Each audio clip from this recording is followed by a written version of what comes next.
Hi, I'm Daniel, founder of Pretty Litter. Did you know cats tend to hide symptoms of sickness and pain? I learned this the hard way after losing my cat, Gingy. So I created Pretty Litter, a health monitoring litter that helps detect early signs of illness by changing colors, saving you money and potentially your cat's life. Pretty Litter is veterinarian developed, and it's the easiest way to keep tabs on your fur baby's health right at home. Go to prettylitter.com and use code ACAST for 20% off your first order and a free cat toy. Terms and conditions apply. See site for details. Wow. Nice. Yeah.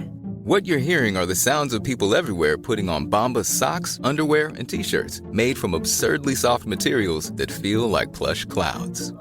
Yeah, that plush. And the best part? For every item you purchase, Bombas donates another to someone facing homelessness. Bombas. Big comfort for everyone. Go to bombas.com/ACAST and use code ACAST for 20% off your first purchase. That's bombas.com/ACAST. Code ACAST. Millions of people have lost weight with personalized plans from Noom. Like Evan, who can't stand salads and still lost 50 pounds. Salads generally for most people are the easy button, right? For me, that wasn't an option. I never really was a salad guy. That's just not who I am. But Noom worked for me. Get your personalized plan today at Noom.com. Real Noom user compensated to provide their story. In 4 weeks, the typical Noom user can expect to lose 1 to 2 pounds per week. Individual results may vary.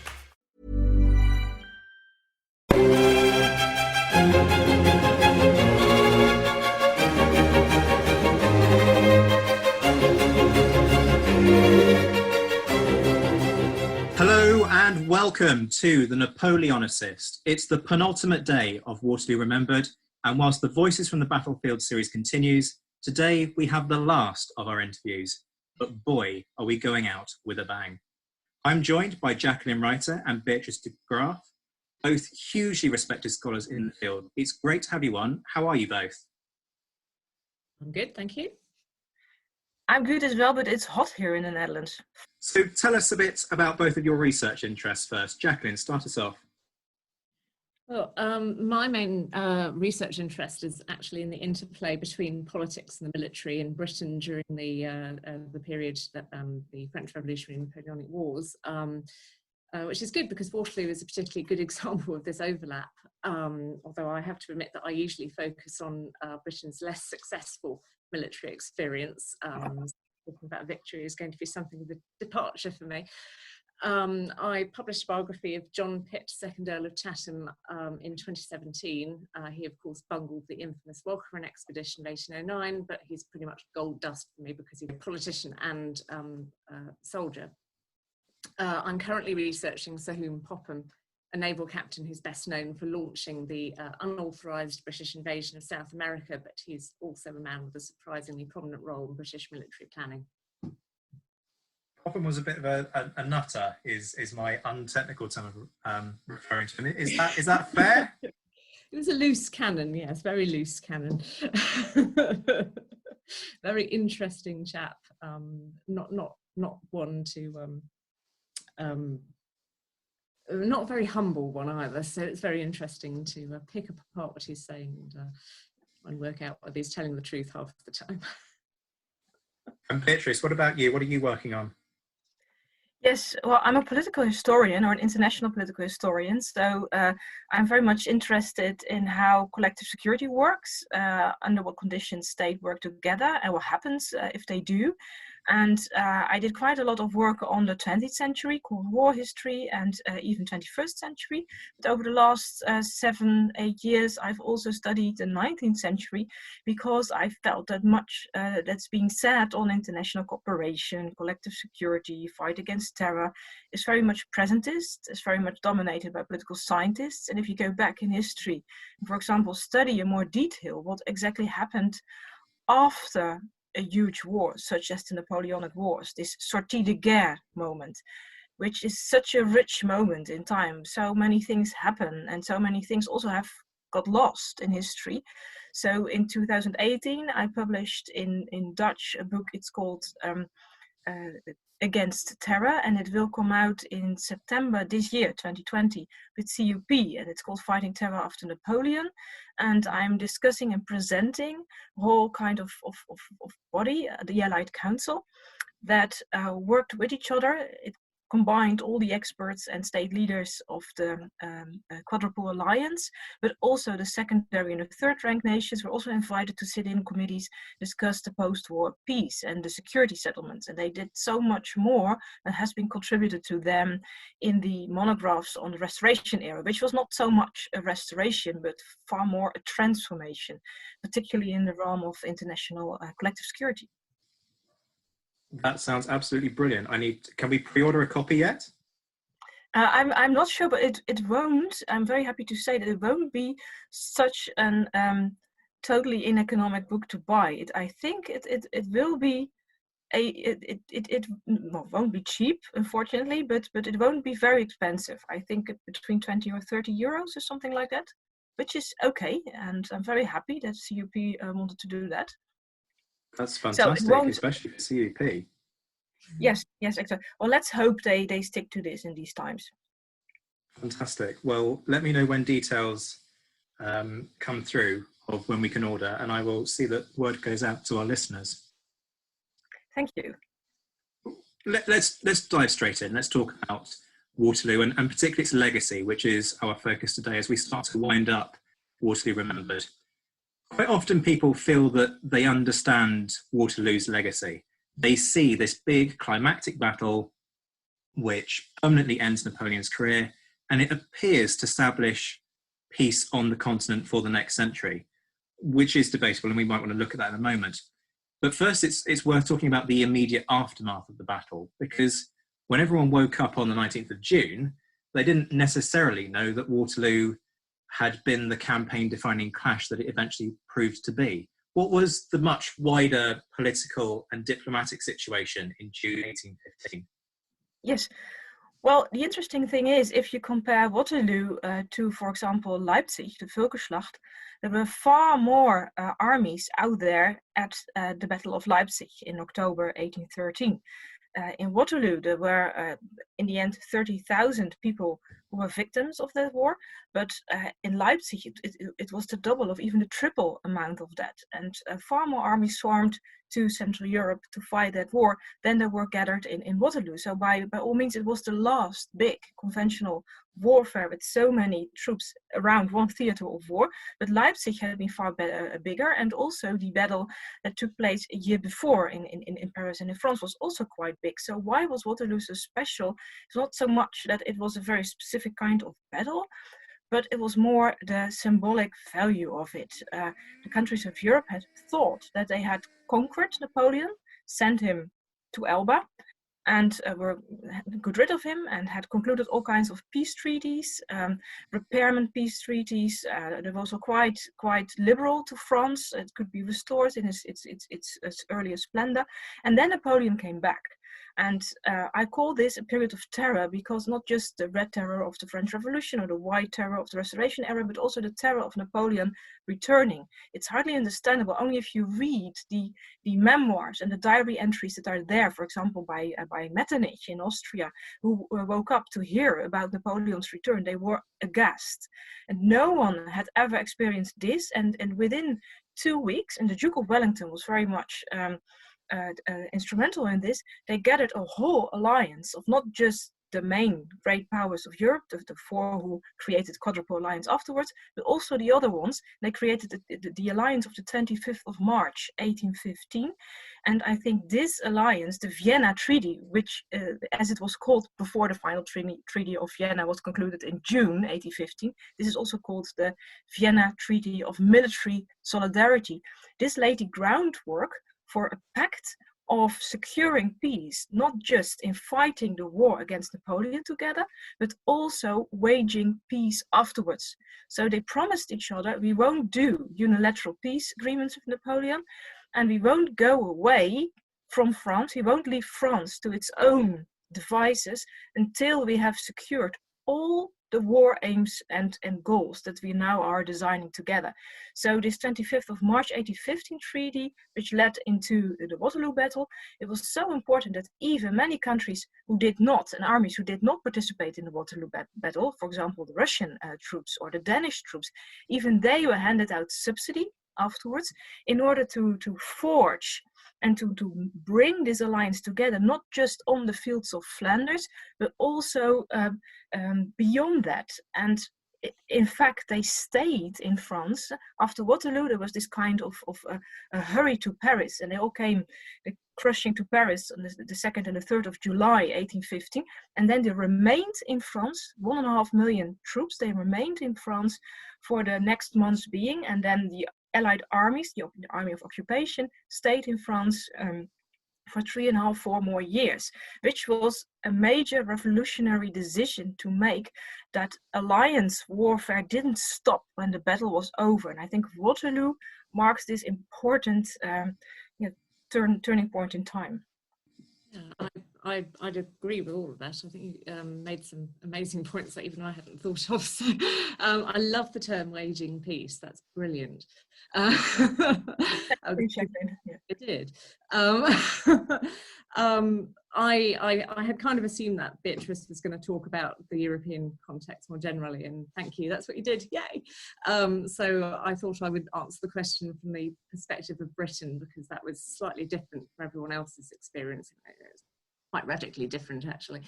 And I think Beatrice, or one of the important points Beatrice made, is that when Napoleon landed in France in March 1815, everyone had already thought the war was over. And there'd been the Treaty of Paris in May 1814 that had sent, well, that particular treaty didn't send Napoleon to rule Elba, but the Bourbons were back on the French throne. France was cut back to its 1792 borders. Everything seemed to be, well, the fighting was done.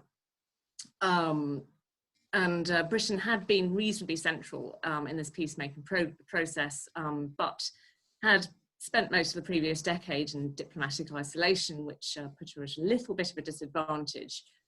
She was unfamiliar with her allies. Many of them distrusted her, felt she only looked after her own interests.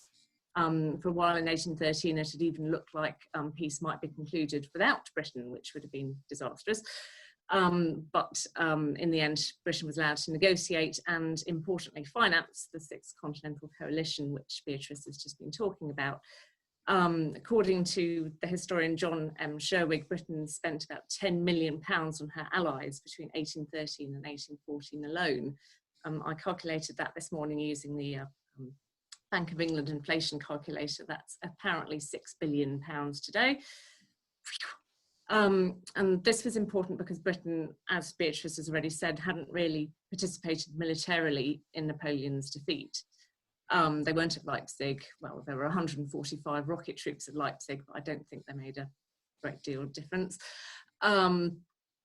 They had participated in the March to Paris, and of course, Wellington had been present in the peninsula since 1808.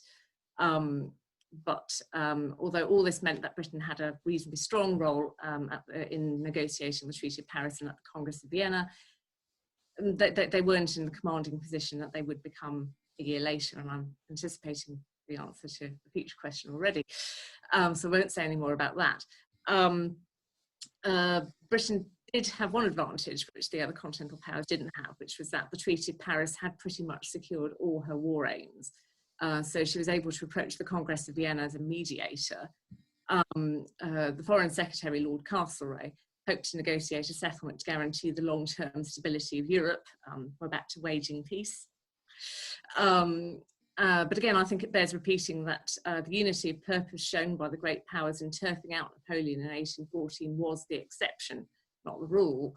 The Sixth Coalition had papered over some of the cracks dividing the Allies, which broke open again at Vienna. As recently as January 1815, Britain had made a defensive treaty with Austria and France against Prussia over Saxony.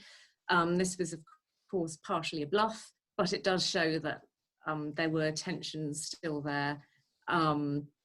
And of course, Britain's role as mediator was somewhat undermined by her refusal to bring the question of maritime rights to the peace table. So, you know, people think of the Congress of Vienna as being a series of balls underpinned by aristocratic opulence, but beneath the polished exterior, the knives were out.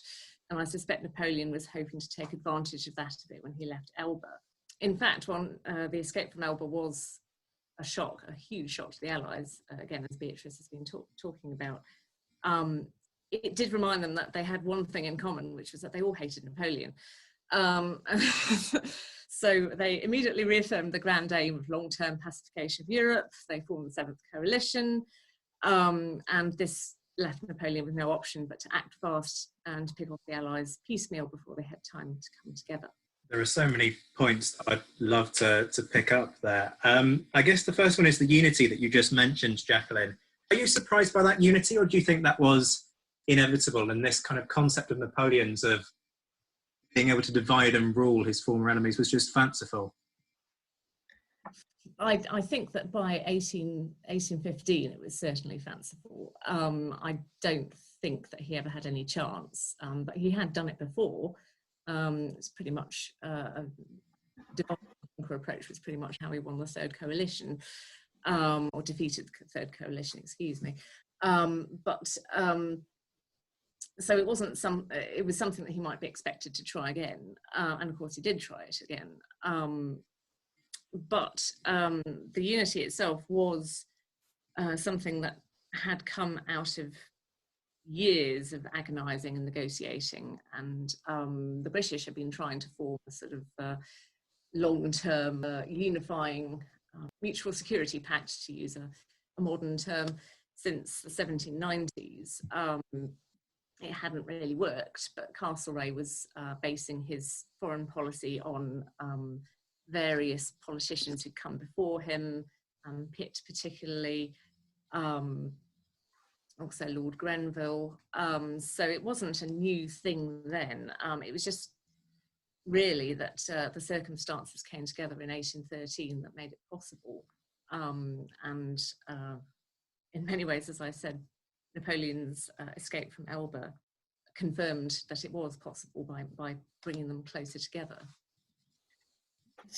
I would very much like to add up to that, because Jacqueline, you said something very nice. You said mutual security as a term to attribute to what happened in 1813, 1815, and you named that a quite modern term, but it wasn't. The Treaty of 25th of March 1815, which I just named to you, it was called the Treaty for Mutual Security.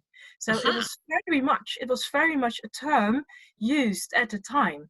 And interestingly enough, when Castlereagh went to Europe in November 1813, so there was the time and it was great fog, and it was quite a difficult crossover to the Netherlands. He came in the Netherlands and it was snowing and had to go by horseback and in carriage to Vienna, and he was almost embraced like a brother by Chancellor Metternich. And you have to imagine, so this completely supports what Jacqueline just said, you have to imagine, and there's a very beautiful term for this. It's coined by Johannes Paulmann, a German historian. He said it was horseback diplomacy. They did it together over all these years, coalition warfare on horseback, plowing to snow, to marshes, setting up mobile headquarters, discussing things with each other. And from November 1813 onwards, actually already starting in February 1813 in Breslau, where it all started, the negotiating and the paying of money to stitch together this coalition, they stuck together up until 1815.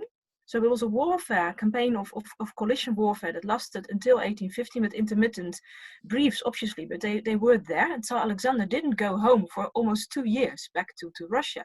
And then even then, in 1815, they did not go away after Waterloo. They had to conquer Paris again, and then they stayed in Paris and they made there their headquarters. And the interesting thing is that Britain, which was so much in a very singular position before, and as Jacqueline so aptly described, Britain then became the kind of, how do you say it, the Drehscheibe, the Germans call it, the turning table of all these allied interests.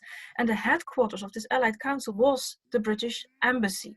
It was quite close by to, for example, where Tsar Alexander was lodged, but still it was the British headquarters with the embassy, which became the theater of negotiations, and they discussed things with each other from the 9th of July 1815 onwards, almost daily. And only after, in 1816, they scaled back those meetings to twice, to bi-weekly meetings. And these meetings lasted until late 1818, which meant that contrary to all these huge arrangements and state banquets that took place in the early modern era. If you, for example, count the number of meetings where state leaders and representatives met since the Congress of Munich, 1648, then it's perhaps 6, 7, 8 meetings of the kind.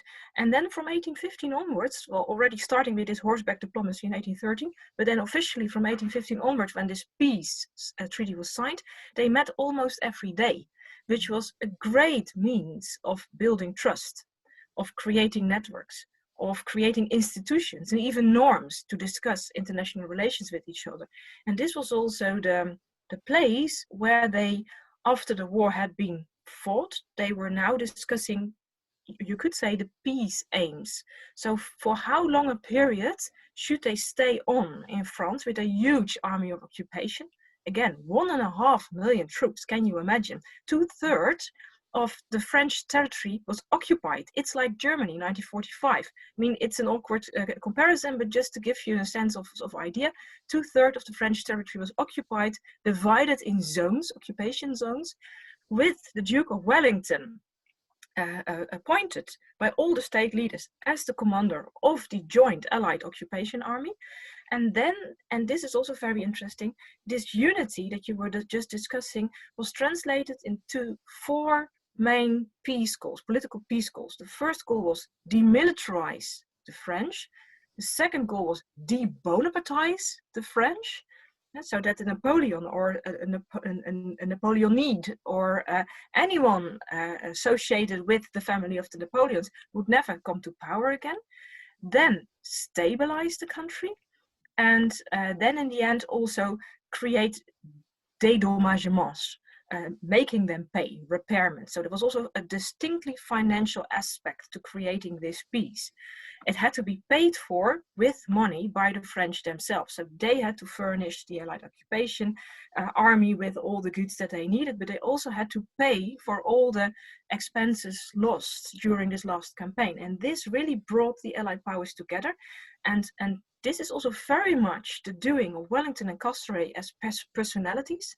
Obviously, as Jacqueline already explained, England had its war goals already met, and it was very succinct in keeping out all the Atlantic and the maritime aspects, almost all of them, out of the Vienna Treaty. But in Europe, they could play the role of the honest broker, but they did so also through the leadership style of Castlereagh and Wellington together, who stayed on in the continent.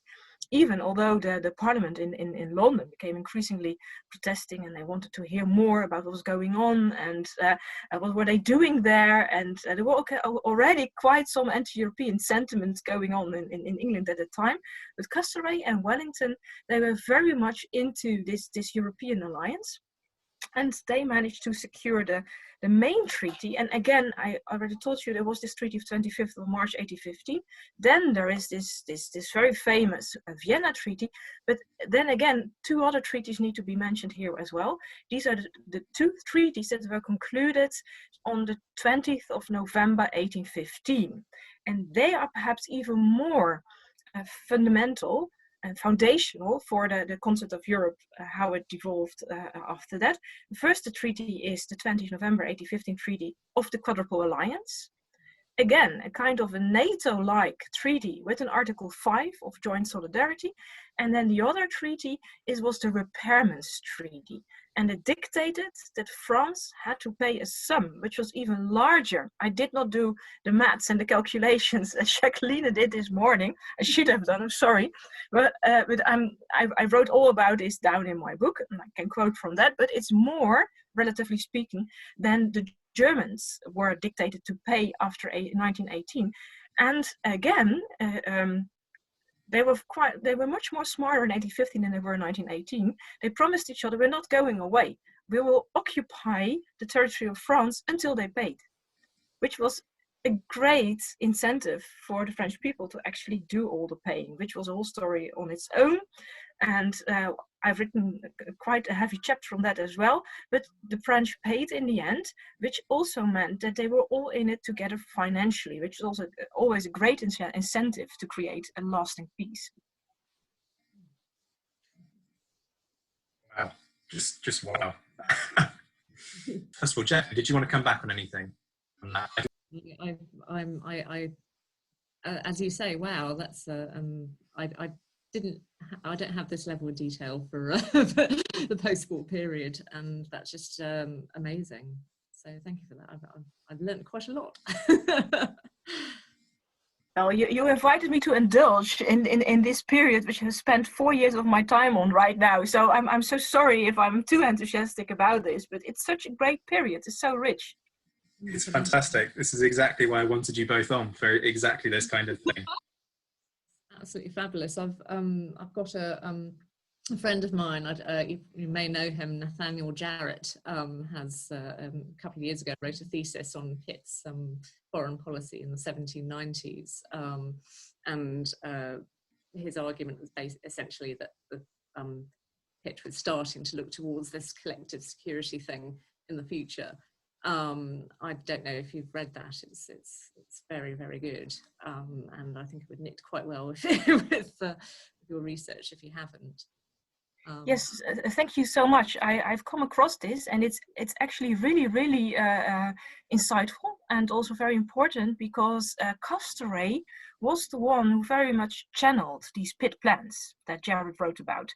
And what Pitt did in 1805, and then Castlereagh rekindled this plan in 1815, and he sent it to Tsar Alexander, and they both of them embraced the plan. And this is actually very much also one of the founding documents for this Allied Council, because what Pitt did was quite daring. He drew a kind of design for a world order, a global order. Obviously it was mostly Europe, but it was still considered by Pitt as a design for a global order. It was very much imperial, informed and infused, obviously. And he said, well, there need to be first rank powers, most notably, obviously, the United Kingdom, but then also Prussia, Russia, and Austria, and France would be part of it if it would start to behave again. So it was kind of a great power in limbo, but it was still counted amongst the first rank powers on the condition that Napoleon would go. Then there were the second rank powers, the Netherlands, Spain, Sweden, Portugal, but there were also third rank powers, and as Pitt says in his Pitt plan, well, they can be grateful to exist at all. So they shouldn't really, he wrote something of the kind. So they shouldn't pay any further considerations as long as they should be able to exist at all. They should be grateful to the greater powers. And this new world order had to be based on this quadruple alliance with France in a limbo that could be invited later on. And this is exactly how the things were translated by Castlereagh in the main treaties and upheld by Wellington, and also the other, and Russian, the Prussian, and the Austrian leader. So where the Vienna Congress is still very much an assembly of far more countries, 8 are the signatories of the final Treaty of Vienna, but there are others invited to that as well. But this quadruple alliance, it's only the 4 of them, and what they are doing is making this, well, this triumvirate of 4 countries that rule Europe and beyond. So it's not just Europe; it's also their colonies. It's also the Latin Americas. It's also dealing with the Ottoman Empire. So it was quite ambitious, and Pitt set this up, and that was very much the basis of the plans in 1815. I'm going to ask something a little bit kind of controversial in terms of Napoleon and how people think of him. And rewind here to when he comes back from Elba in early 1815. Napoleon tries to position himself as a man of peace in those early days, making it quite clear in his communications to the European leaders that he doesn't want war. And that becomes quite a key element in that ongoing debate of whether Napoleon was or was not somebody who actively courted the idea of war in order to further his aims. What's your take on the situation in 1815 and whether or not those claims were genuine? Oh gosh, you've just opened an enormous pit. I don't know whether it's possible to say. I don't think he can possibly have expected everyone to welcome him with open arms. He must have been expecting war. I suppose it was a good line for him to take, politically speaking, because if war was inevitable, then it's a good thing to start off by saying that you don't want it, which therefore makes automatically everyone the aggressor. I don't know quite how much. I suppose that the powers could have called his bluff, but I don't know. It's very difficult to speculate because, of course, this didn't happen, and there was war, and you can certainly argue that, as I have personally heard many people do, that the European powers were in the wrong for going to war against Napoleon. That I'm not entirely sure that's a tenable position, because given their diplomatic situation, their avowed aims, and everything that had passed for the last 22 years, they couldn't really have done anything else. So I'm going to sit on the fence on this one. I don't know how much it proves about Napoleon in 1815. I think we would only know that if he'd actually managed to negotiate with anyone, and he didn't. I don't know, maybe Beatrice has a different take. Well, this is really a very interesting speculative topic to discuss. If we stick to the facts, I think add two things to this debate, things that have already been said in the past by many other people, but it's still interesting to stress. There was a secret attempt to negotiate, and there was a secret attempt by Napoleon to find an exit, but it didn't take place in 1815, it took place in 1813. In June 1813, he had this very famous or infamous 8-hour meeting with Chancellor Metternich in Dresden, and then again, after the Battle of Leipzig, so where Napoleon had been defeated with a very crushing defeat, Metternich sort of outsmarted his other allies and went to Frankfurt. Later on, he tried to explain to his allies, well, I just wanted to hear what Napoleon had to say. But historians say that Metternich was still playing with the idea of making a separate peace with Napoleon. And we're discussing the Frankfurter proposals. And in those proposals, which Austria would have supported had Napoleon embraced them, it would mean that Napoleon would remain on as an emperor of France, but that France would be reduced to what the French claimed as France's natural borders, the Pyrenees, the Alps, the Rhine. And France would still retain control of Belgium, Savoy, and the Rhineland, the West Bank at least, but had to give up Spain, Poland, the Netherlands, Italy, and Germany east of the Rhine. This is obviously the play that Metternich was playing. He wanted to have Italy, and he wanted to let go of the Netherlands. So they had already discussed these plans in Dresden, and did it again in November. And Metternich told Napoleon these were the best terms that he was likely to get, that further victories of the Allies would make these terms harsher and even untenable in the end. And I think this was the last stage where Napoleon could have accepted the Frankfurt proposals. And to me, the fact that Napoleon did not accept the proposals fought on until April 1814, and then came back after Elba. It meant that he was never really serious in wanting to accept Metternich's proposals. He couldn't anymore. This is the one factual part. The other factual part is this is also, I think, an underestimated factor in the discussions of great power politics in 1815. It's still it's still a restorative age. We're not yet in the age of democracies, obviously. Still, what the populists thought and felt, how they reacted, populist sentiment was a factor in the decision-making by the Allied powers. The first thing Wellington did when he came in Paris was set up an Allied intelligence service. And the Prussians already had intelligence services, the Austrians too, the British, by the way, as well. And they were collecting fausse nouvelles, fake news. They really called it fausse nouvelles. It's really true. And I have all these reports of fausse nouvelles, and they were listening very carefully into the population, into societies. What do they think? And on the one hand, people were totally war weary. Even the French were very much war weary. obviously it was different in different parts of France, but for the most of the part they were war weary. And on the other hand, there were still very much pockets of resistance, red revolutionary resistance, but also white revolutionary, reactionary resistance.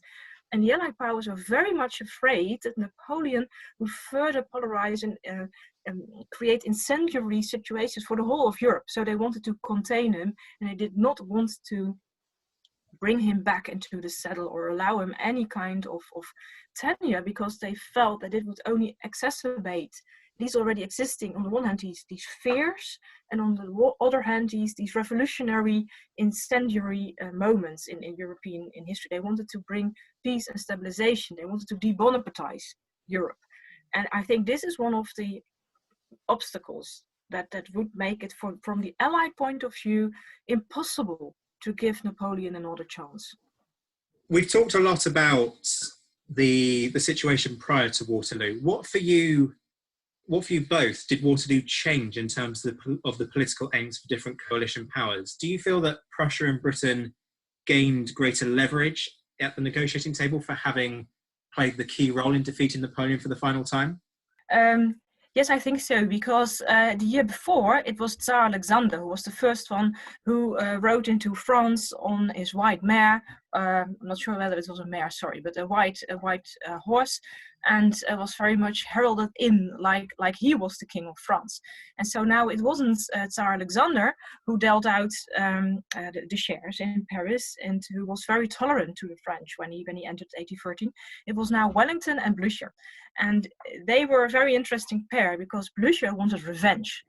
And he even said so when he was very cross with Wellington, and Wellington did not allow him to shoot point blank Napoleon when he'd caught him. And he said, well, you can be magnanimous, you're British, you won everything you had, but Napoleon scorched our earths, he terrorized the population, we cannot go home without the scalp of Napoleon, sort of. And then Wellington promised him that he would get his share, and Blücher was very much with the feeling that he had a great resentment against Wellington, against the Brits.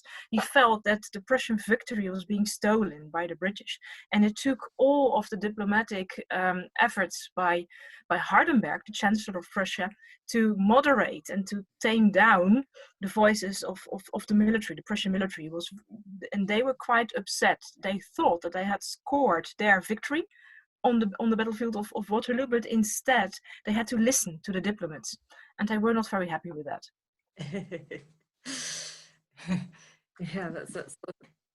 That was quite a bit of a diplomatic fracas.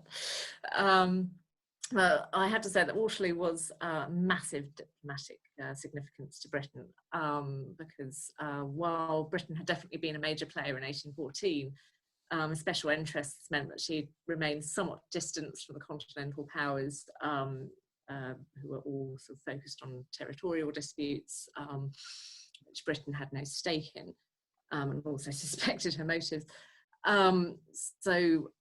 Britain's claim to influence the peace process had been based on her military presence on French soil and the fact that she'd been paying the Allies so much money for so long.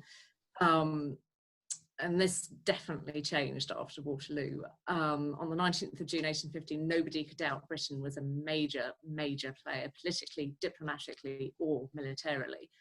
And of course, historians with a more pan-European focus might dispute the decisive nature of Waterloo, the battle itself. Tim Blanning wrote that Napoleon's escape from Elba, quote, has received excessive attention because of the dramatic way it ended at Waterloo, but it was really nothing more than a coda-marked diminuendo. I'm not going to discuss that in too much detail, but for Britain, Waterloo was the decisive battle. Wellington had been in command. I'm not going to go into the dispute over how much was Wellington, how much was Blücher, but the army that won was partly British, partly Hanoverian troops, therefore very squarely George III. That was enough. Simply put, Waterloo meant that Britain, through her diplomatic representatives, Lord Castlereagh and the Duke of Wellington, were able to ensure the final peace largely confirmed the 1814 Treaty of Paris and reflected British, as well as more generally European priorities. And Waterloo ends up being used in different ways by different countries as it becomes absorbed into their national narratives. And of course, the myth making. Jacqueline, how was Waterloo politicised in the UK? Heavily so. I mean, as I said just now, the importance of the battle can be exaggerated. I mean, for example, the blurb of one of the books I looked at described it as the greatest battle of all time, which is surely over-egging it a little bit.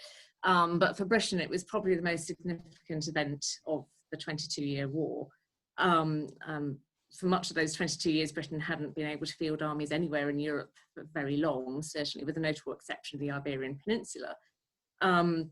Waterloo seemed to confirm what the Peninsular War had suggested, that the British Army was capable of defeating Napoleon himself.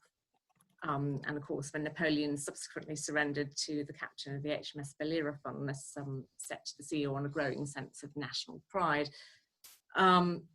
It didn't hurt that Waterloo took place at a time when Britain was quite strongly divided already. The union with Scotland was only 100 years old. The Highland clearances were still just about within living memory. Ireland had rebelled in 1798, not part of Britain and the United Kingdom, but you get what I mean. And in fact had been forced into union in 1801. The British Army that had beaten Napoleon had representatives from all of the countries of the United Kingdom. Wellington himself technically Irish, lots of Scottish, Welsh soldiers, Irishmen. So that helped a lot. Britain was also socially divided due to the usual economic strains of war, but also partly due to its monarchical aristocratic political basis and tension with growing industrialisation. So there'd been threat of revolution in the 1790s. As recently as 1812, there'd been troops deployed to defeat the Luddite rebellions.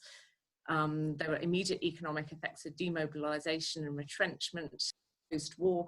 But Waterloo ended Napoleon's meritocratic message and definitively put a lid on French republicanism, which had been kind of dead for quite a long time. But this pretty much put an end to it, confirmed the status quo.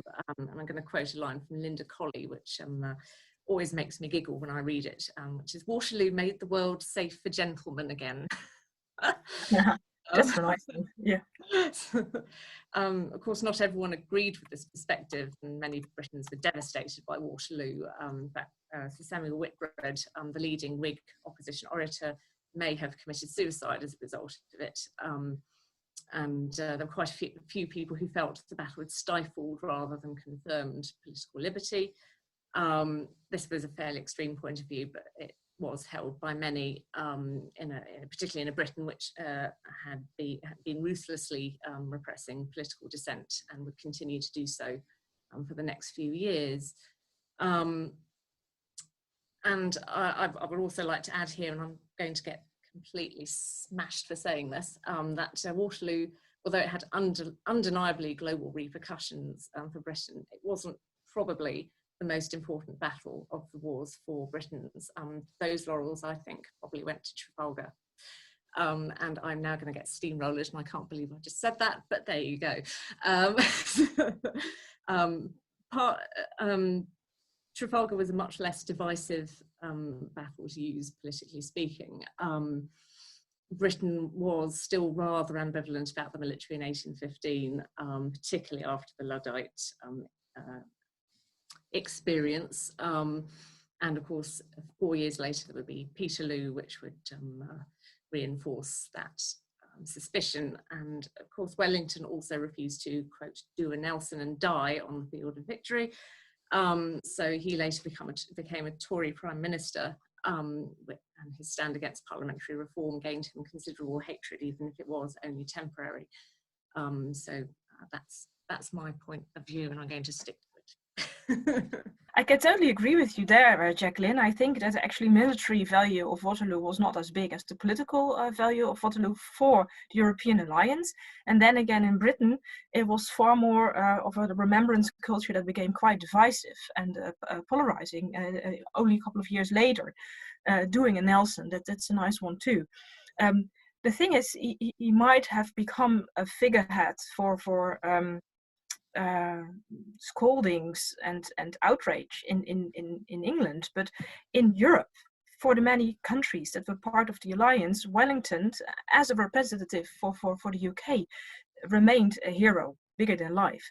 And he was, for example, given all kinds of titles and batons. He was made Field Marshal of the Austrian army, the Hanoverian army, the army of the Netherlands, the Portuguese army, the Prussian army, the Russian army, and the Spanish army.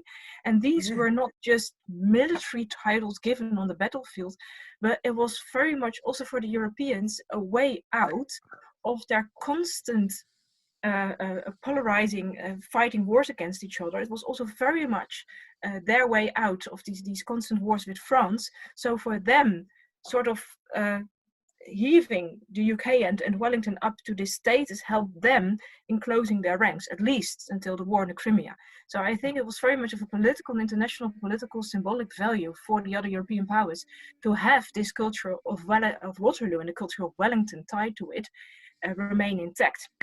That being said, coming from the Netherlands, I've also something to say on the Wellington culture, because the Wellington himself, the Iron Duke, who was made the Prince of Waterloo by the King of the Netherlands, he completely forgot or omitted out of his narrative of the battles the role of the Dutch, the role of the Crown Prince of the Netherlands.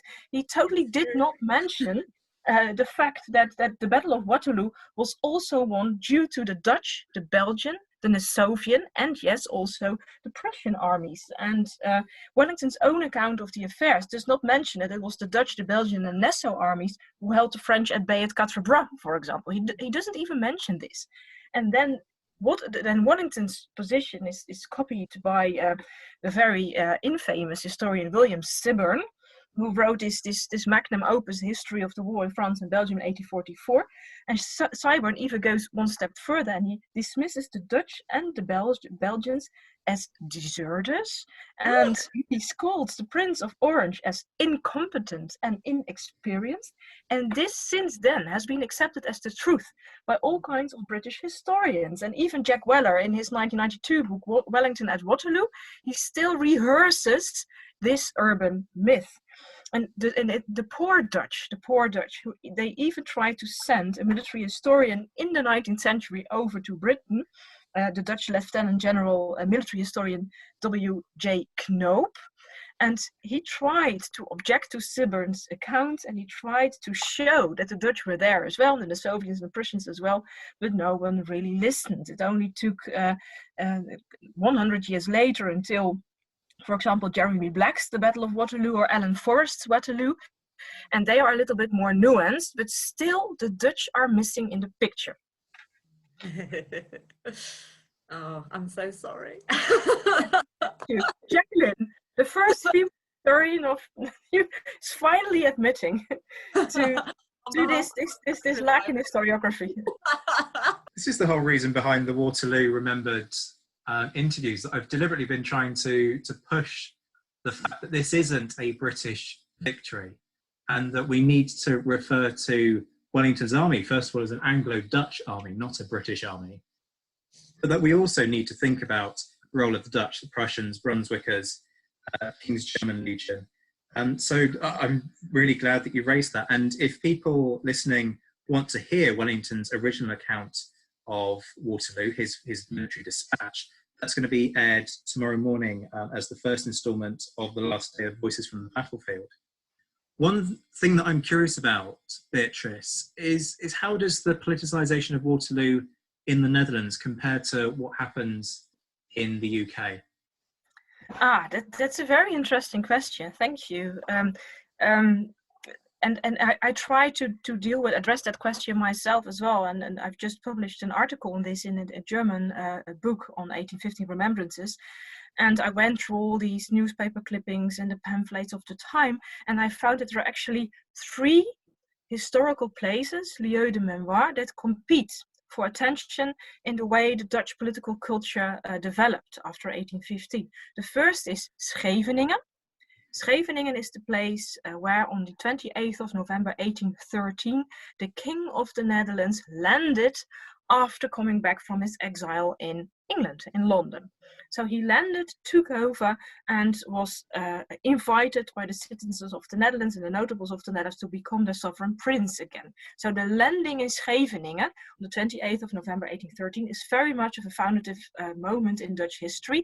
And in 2013, this was the bicentennial of this was celebrated, and the whole landing was orchestrated all over again, but this time with helicopters and planes, which was totally ridiculous because they had this actor playing King William in his wooden boat, and then over his head those planes were roaring through the sky, which was completely inaccurate, ahistorical, etc. So it's Scheveningen on the one hand, then it's Vienna, because King William himself was very much attached to Vienna because the Concert of Europe gave him his kingdom back.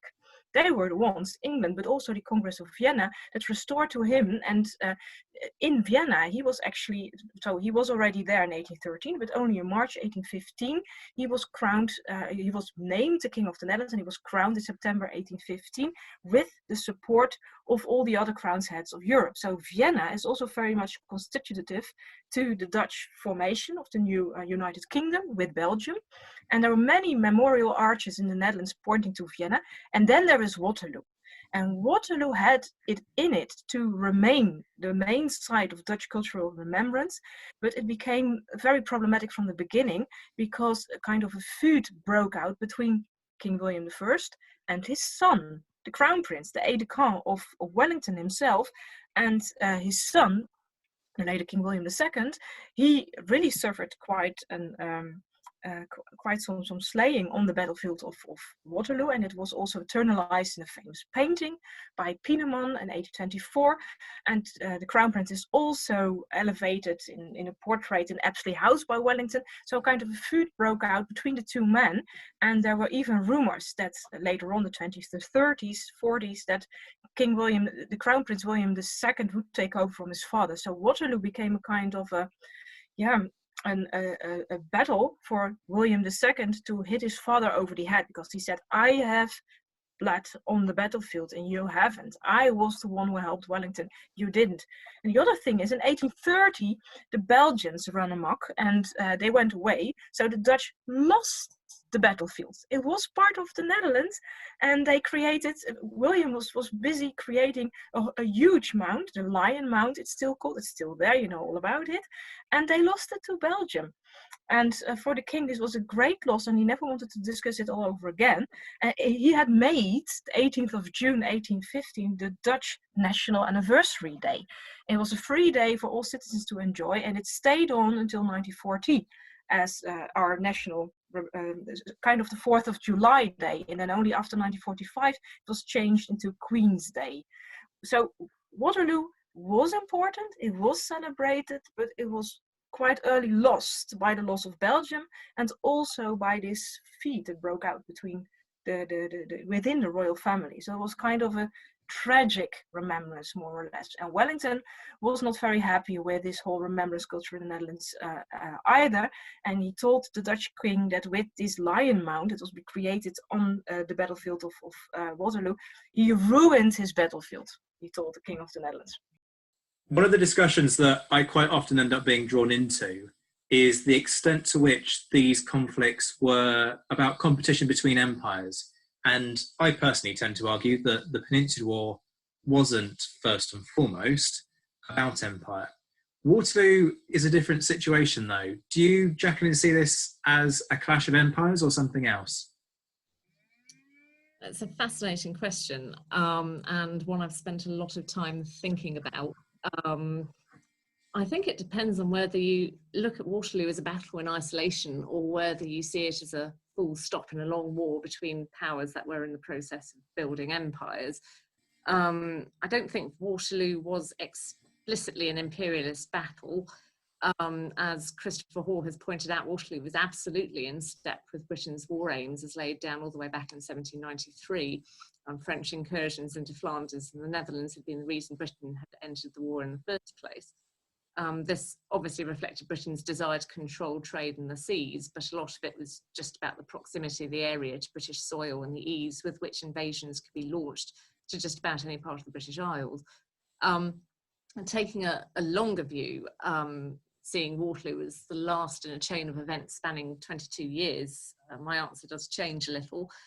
I don't think there can be any doubt that the power that emerged from the Napoleonic Wars with the most overseas territories was Britain.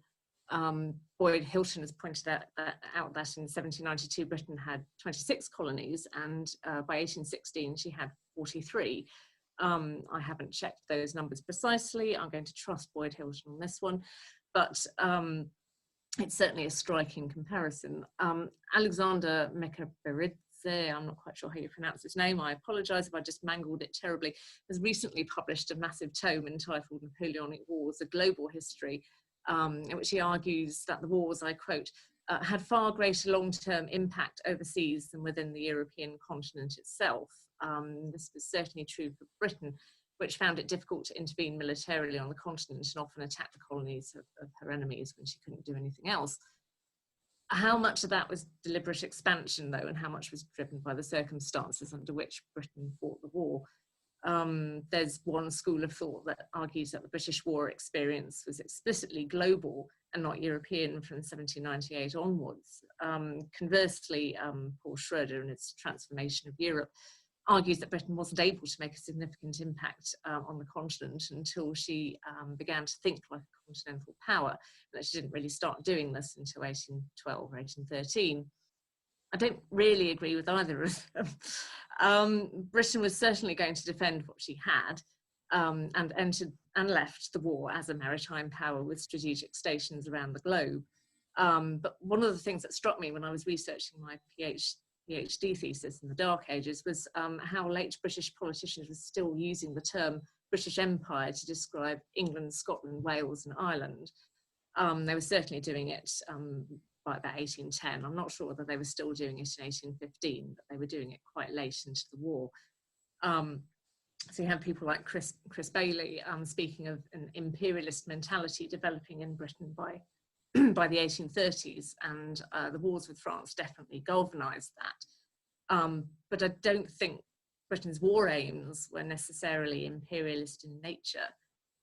They focused on the continent, so reducing France's borders, getting her out of the Netherlands, restoring equilibrium in Europe, effectively all the things we've been talking about already.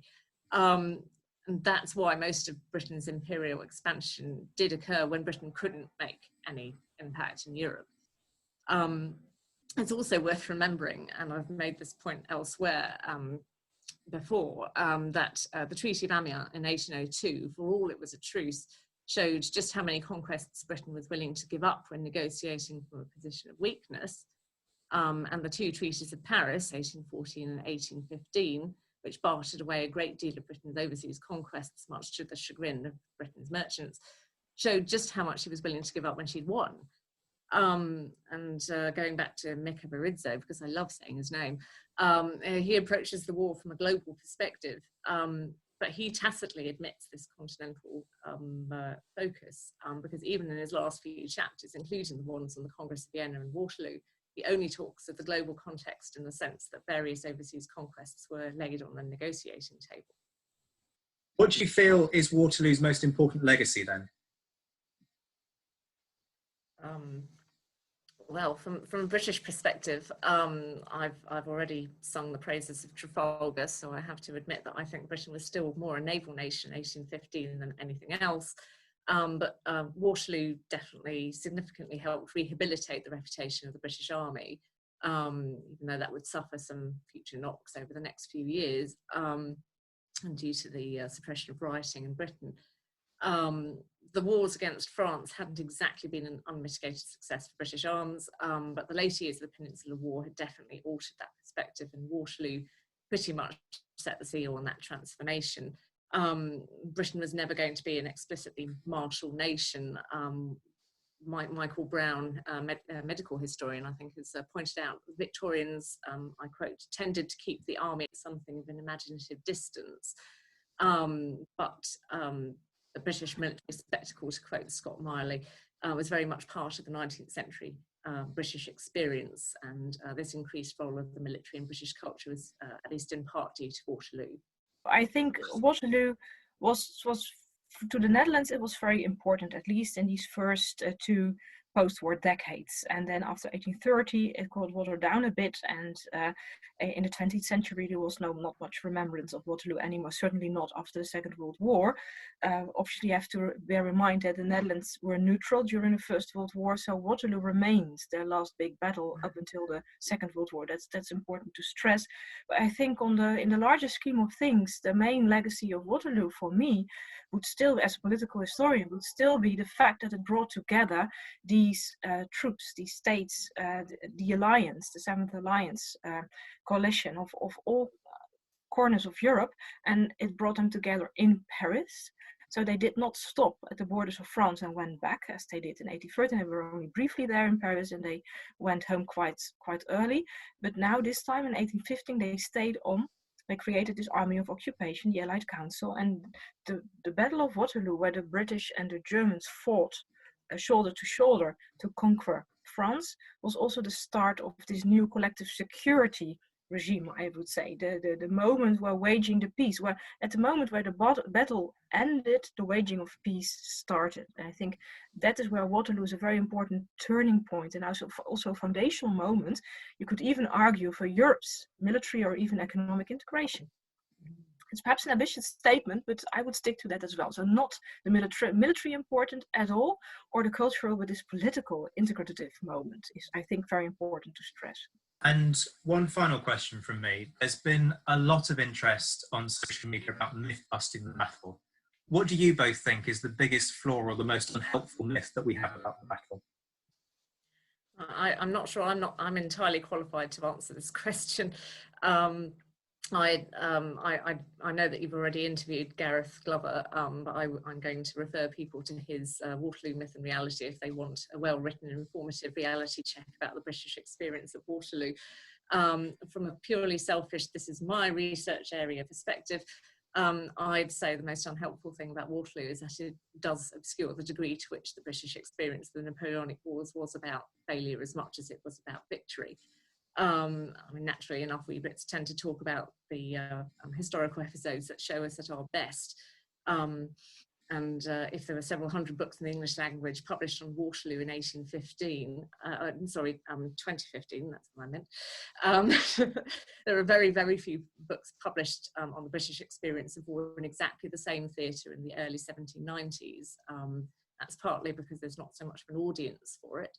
But Waterloo can't really be understood in isolation as one day or even 3 days in history, as Beatrice has so ably expressed. It goes forwards as well as backwards in time. It's quite a significant point. Yes, well, I think that's a very important point to make. The failure parts that are equally important for historical remembrance.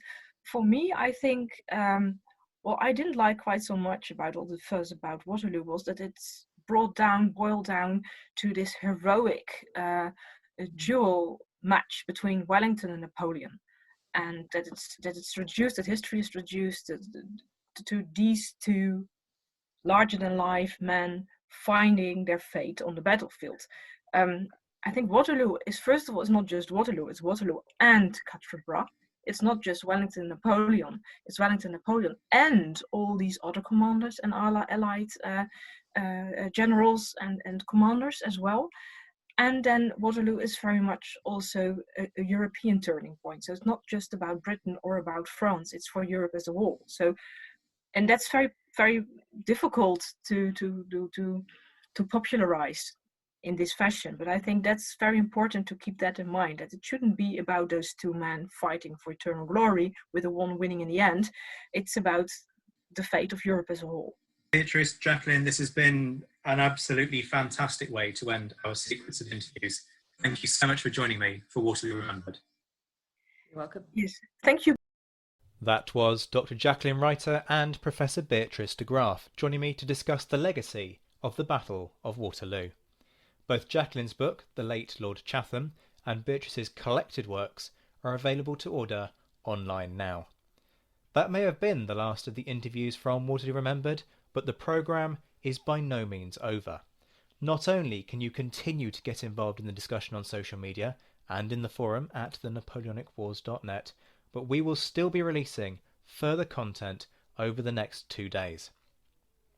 The Voices from the Battlefield series continues here on the Napoleonicist, so stay tuned.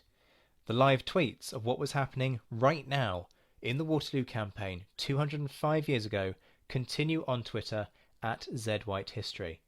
Tomorrow, the Voices from the Battlefield series continues and concludes, and we have a memorial service delivered by the Reverend Stephen Fletcher at 11 a.m. UK time, which you can attend via the Waterloo Association YouTube page. There is a link in the forum at thenapoleonicwars.net. And that's not all, because I've been working with Marcus Cribb on one final surprise tribute to the dead of Waterloo, so be sure to keep an eye out on the podcast for all of those things. I'll see you tomorrow, but until then, I'm Zach White. This has been Waterloo Remembered from the Napoleonicist. Take care, my friends, stay safe, and as always, thank you for listening.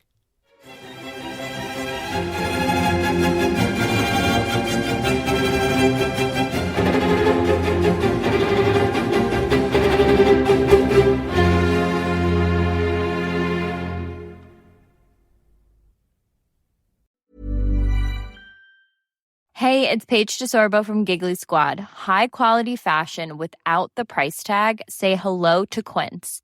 I'm snagging high-end essentials like cozy cashmere sweaters, sleek leather jackets, fine jewelry, and so much more. With Quince being 50 to 80% less than similar brands.